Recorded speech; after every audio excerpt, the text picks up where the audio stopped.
Mars 1949. Dans une chambre d'hôpital, un adolescent est attaché à son lit. Les infirmières refusent d'entrer seules. Les médecins observent depuis le couloir. Et à l'intérieur de la pièce, le lit se met à trembler. Pas légèrement. Il se soulève, cogne contre le sol, comme si quelque chose essayait de s'en échapper. Le garçon hurle, sa voix ne ressemble plus à celle d'un enfant.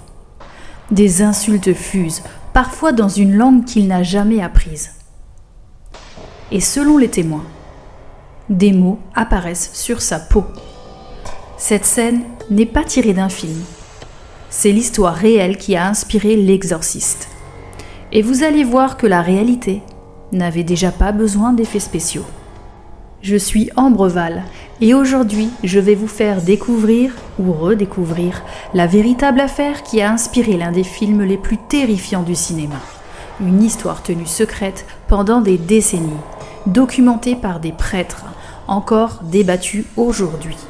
Et surtout, une histoire où la frontière entre troubles psychologiques, croyances et phénomènes inexpliqués reste très floue. Tout commence aux États-Unis dans le Maryland. Nous sommes en 1949. Le garçon au centre de cette affaire a 13 ans. Pendant longtemps, son identité a été protégée. On le connaît sous le pseudonyme Roland Doe. C'est un adolescent plutôt discret, solitaire et très proche de sa tante Harriet. Sa tante a une passion un peu particulière, le spiritisme. Elle croit à la communication avec les esprits. Et un jour, elle lui offre une planche Ouija. Bon, si vous avez déjà vu un film d'horreur, vous savez que statistiquement, ça ne se termine jamais bien. Quelques mois plus tard, la tante meurt. Le garçon en est profondément affecté. Selon sa famille, il commence alors à utiliser la planche pour essayer de communiquer avec elle. Et c'est à partir de ce moment-là que les phénomènes commencent. D'abord, des bruits, des grattements dans les murs, des pas dans le grenier, des objets qui tombent sans raison. Les parents pensent à des animaux, ce qui est logique. Jusqu'au moment où des meubles commencent à bouger. Une chaise qui glisse, un tableau qui tombe, un matelas qui vibre tout seul. À ce stade, soit la maison est hantée, soit il y a un très sérieux problème d'isolation. Mais le plus inquiétant, c'est le garçon lui-même. Son comportement change. Il devient agressif. Il entre dans des crises de colère incontrôlables. Il semble parfois ne plus être lui-même. Et selon plusieurs témoins, des marques apparaissent sur son corps. Des griffures et parfois même des mots. Certains affirment avoir vu apparaître le mot « Hell » sur sa peau. Là, la famille comprend qu'ils ont besoin d'aide.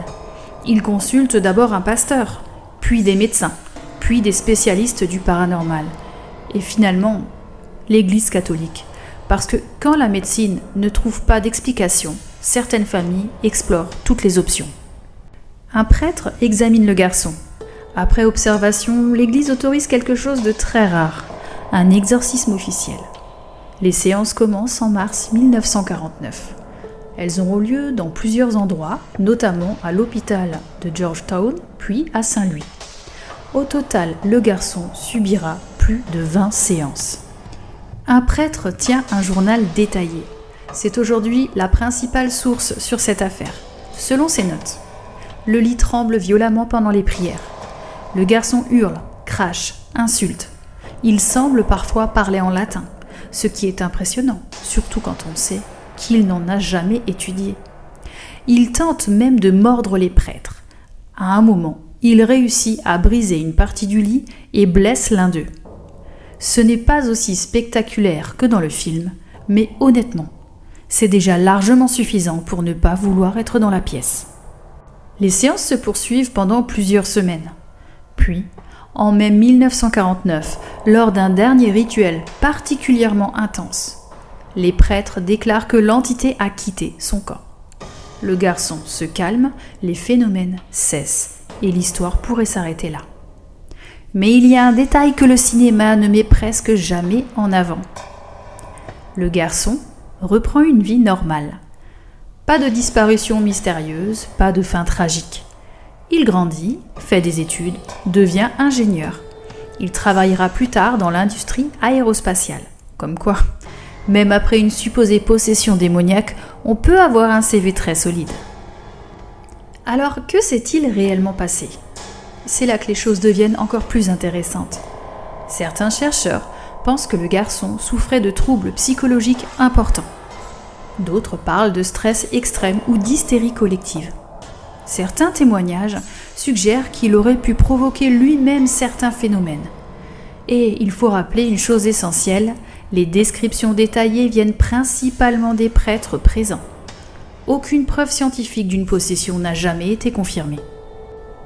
Et pourtant, cette affaire a marqué les esprits. Un étudiant de l'époque, William Peter Blatty, découvre cette histoire dans un article. Des années plus tard, il en a fait un roman, puis un film. Il transforme le garçon en petite fille, ajoute des scènes spectaculaires, amplifie le drame, mais à la base, il y avait bien un adolescent, des exorcismes documentés et une histoire que l'Église elle-même a considérée comme authentique. Ce qui rend cette affaire fascinante, ce n'est pas seulement la peur, c'est le doute, parce que si tout cela était lié à un trouble mental, cela montre à quel point l'incompréhension peut mener à des solutions extrêmes. Et si ce n'était pas le cas, alors certaines choses restent encore aujourd'hui sans explication.